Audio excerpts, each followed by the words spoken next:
Get yourself taken care of. Hallie, you've got another question. I do. Rachel Fredericks, who specialized in aviation's operations in the Marine Corps, serving stateside.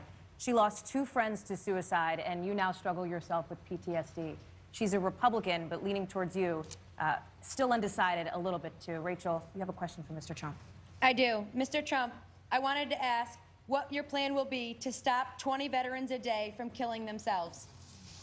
And actually, it's 22. And it's almost impossible to conceive that this is happening in our country.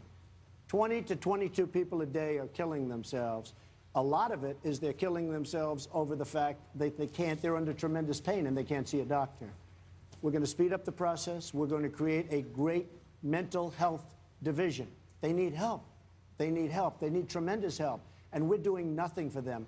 The VA is really almost, you could say, a corrupt enterprise. If you look at what's going on, as an example, Matt, in Arizona, where they caught people stealing and they can't even do anything about it. They can't even fire the people. So we are going to make it efficient and good. And if it's not good, you're going out to private hospitals, public hospitals, and doctors. Okay? Hallie, one more. Thank you very much. Donald Day here, who served as a radio operator in the Marine Corps in the Vietnam era. He had tours of duty in Southeast Asia and in Europe. He's also a Democrat and has this question for you. Mr. Trump, I have a daughter who was interested in joining the service, but when she researched the military, she saw the stats on sexual assault and decided not to go. I have a concern about the rape of women in our armed forces. As president, what specifically would you do to support all victims of sexual assault in the military? It's a great question, and it's a massive problem. The numbers are staggering, hard to believe even. But we're going to have to run it very tight. I, at the same time, want to keep the court system within the military. I don't think it should be outside of the military. But we have to come down very, very hard on that. And your daughter is absolutely right. It is a massive problem. But we have to do something about that problem. And the best thing we can do is set up a court system within the military. Right now, the court system practically doesn't exist. It takes too long. In 2013, on this subject, you tweeted this, quote, 26,000 unreported sexual assaults in the military, only 238 convictions. What did these geniuses expect when they put men and women together? Well, it is a correct tweet. There are many people that think that that's absolutely correct. And we need to have a strength. So this and we should need have to been expected, and does that mean the only way to fix it is to take women out of the military? And by the way, since then it's gotten worse. No, not to kick them out, but something has to be happened. Right now, part of the problem is nobody gets prosecuted. You have reported, and the gentleman can tell you, you have the report of rape, and nobody gets prosecuted. There are no consequences. When you have somebody that does something so evil, so bad as that, there has to be consequence for that person. You have to go after that person. Right now, nobody's doing anything. Look at the small number of results. I mean, that's part of the problem. So many of the issues that we've talked about with you, Mr. Trump, tonight, and Secretary Clinton are so complex that even career military people and career diplomats and politicians have trouble getting their arms around them. Right. You've had a very different background in business. So nobody would expect you to have taken, over the last 20 years, really deep dives into some of these issues. But I'm curious about what you're doing now.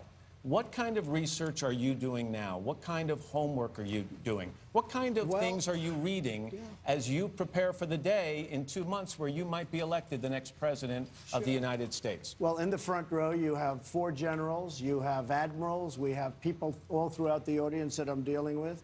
Right here is a list that was just printed today of 88 admirals and generals that I meet with and I talk to. How much time are you spending on this? A lot, and I'm doing a lot of different things. Don't forget, we're running a big campaign. We're doing very well. I'm also, you know, and I'm very much giving it to my children and my executives to run. I'm also partially running a business. I'm campaigning. I'm running a business. I'm got a lot of hats right now. But we're doing very well. But in the meantime, I am studying, and I'm meeting constantly. You see General Flynn, and you see some of the folks that we have, and they're scattered throughout the audience. So we have admirals, we have generals, we have colonels, we have a lot of people that I respect. And I think I've learned a lot, but I think also, I really feel I have a common sense on the various issues that you're talking about. But you said in a speech today, you said, history shows that when America is not prepared, is when the danger is the greatest. And we're not prepared. Will you be prepared on day one, if you're elected president of the United States, to tackle these complex national security 100%. issues? Hey, Matt, again, she made a mistake on Libya. She made a terrible mistake on Libya. And the next thing, I mean, not only did she make the mistake, but then they complicated the mistake by having no management once they bombed you-know-what out of Gaddafi. I mean, she made a terrible mistake on Libya, and part of it was the management after effect.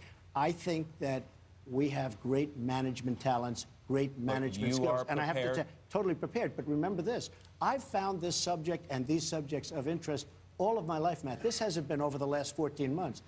I've found these subjects of tremendous interest. That's why they were asking me about Iraq 14 years ago. They were asking me these questions. They don't ask business people Let me these end questions. in kind of the same place I started. Have you given much thought, Mr. Trump, if you're elected president and commander-in-chief, to that moment where you're going to have to make that first decision that puts American men and women in harm's way? I think it's the most difficult decision you can possibly ever make. You're talking about death, and we're talking death to not just our side. We're talking death all over.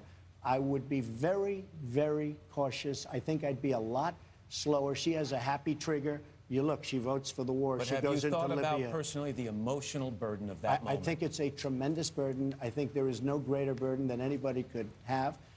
I've been preparing this for a long time. And, you know, my theme is make America great again. We're going to make America great again. But, Matt, we've also got to make America strong again. And right now we are not strong. Believe me, we have a depleted military. We have the greatest people in the world in our military, but it is very sadly depleted. The Republican nominee for President of the United States, Donald Trump. Thank you, Matt. Thank you, Mr. Trump. We'll be back with much more from the intrepid carrier on this Commander-in-Chief Forum right after this.